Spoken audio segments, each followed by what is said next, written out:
Church के bishop जनाब bishop फीडरक के जान से गुजारिश करता हूं कि वो आएं और अपने ख्यालात से आगाह करें। आपकी बहुत सी तालियों में बिशप फीडरक साहब। सबसे पहले तो मैं अपने हिंदू बहन भाइयों को होली की मुबारकबाद देना चाहता हूं, और दूसरी मुबारकबाद अकरानी साहब को, जिन्होंने इतना खूबसूरत महफिल सजाई है ताकि इंटरफेथ हार्मनी को प्रमोट किया जाए और हमें सबको यहाँ पर दावत दी जाए ताकि हम सब मिलकर होली की खुशी में शामिल हों। मैं उनका भी शुक्रिया अदा करना चाहता हूँ। और जहाँ तक मेरे ख्यालात की बात है, मैं सोचता हूँ कि कार्डिनल साहब के बाद तो बोलने की कोई गुंजाइश नहीं है। हमारा एक एहतराम है उनके साथ, बुज़ुर्ग हैं, हमारे बड़े हैं, लेकिन तो भी एक दो बातें सिर्फ मैं जिक्र करना चाहूँगा कि इंटरफेथ हार्मनी की जब भी हम बात करते हैं तो हम बहुत जोश व खरोश के साथ उसमें शामिल होते हैं, क्योंकि हम सब अमन और सलामती चाहते हैं।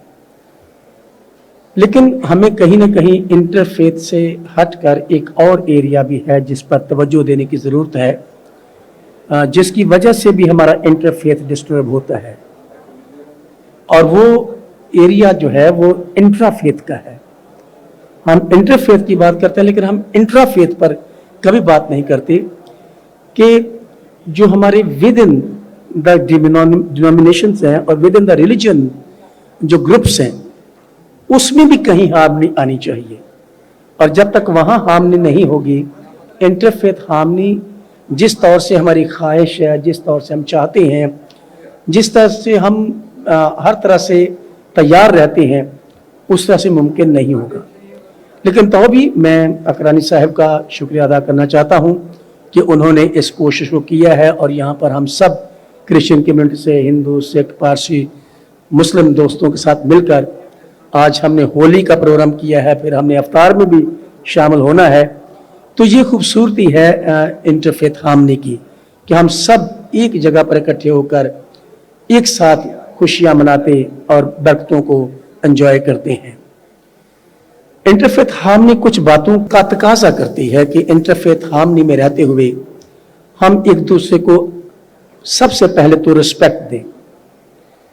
बहुत दफ़ा हम क्लेम करते हैं कि हम एक दूसरे अकीदे की रिस्पेक्ट करते हैं, लेकिन प्रैक्टिकली ऐसा बहुत कम दिखने में मिलता है। दूसरी बात जो रिस्पेक्ट के अलावा है, that is basically the acceptance. मैं सोचता हूं कि हम जितने भी बशारती और तबलीगी मज़हब हैं, हमारी कोशिश होती है कि दूसरे लोग हमारे मज़हब का हिस्सा बने तो फिर हम उनको रिस्पेक्ट देंगे, और ज़रूरत इस चीज़ की है। और इंटरफेथ हार्मनी इस बात का तकाजा करती है, जैसे कार्डिनल साहब ने हार्मनी की डेफिनेशन करते हुए जिक्र किया कि हम जो इंटरफेथ हार्मनी की स्पिरिट है, उसका तकाजा यही है कि हम हर किसी को उसकी कैपेसिटी में एक्सेप्ट भी करें और उसको रिस्पेक्ट भी दें। अगर कोई हिंदू है तो उसको हम एज हिंदू रिस्पेक्ट दें और उसको एक्सेप्ट करें। तो जब तक ये जज्बा हमारी ज़िंदगी में नहीं आएगा, जो कुछ हम चाहते हैं उस तौर से नहीं हो पाएगा।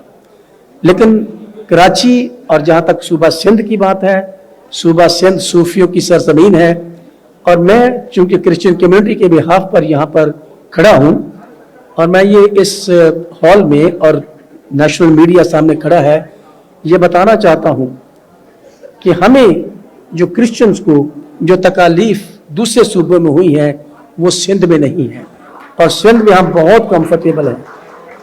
बड़े बड़े हादसात वाक़यात मेरे लोगों के साथ हुए दूसरे सूबों में, लेकिन सिंध में हमें कोई दिक्कत नहीं है, और हम इसके लिए तमाम कम्युनिटीज़ का शुक्रिया अदा करते हैं कि उन्होंने तमाम मज़हब के लोगों को सूबा सिंध ने समेट कर रखा है, और एक हार्मनी के साथ और एक मोहब्बत के साथ हम एक दूसरे के साथ रहते हैं। अल्लाह ताला इस सूबे को, इस मुल्क को हमेशा शाद आबाद रखे।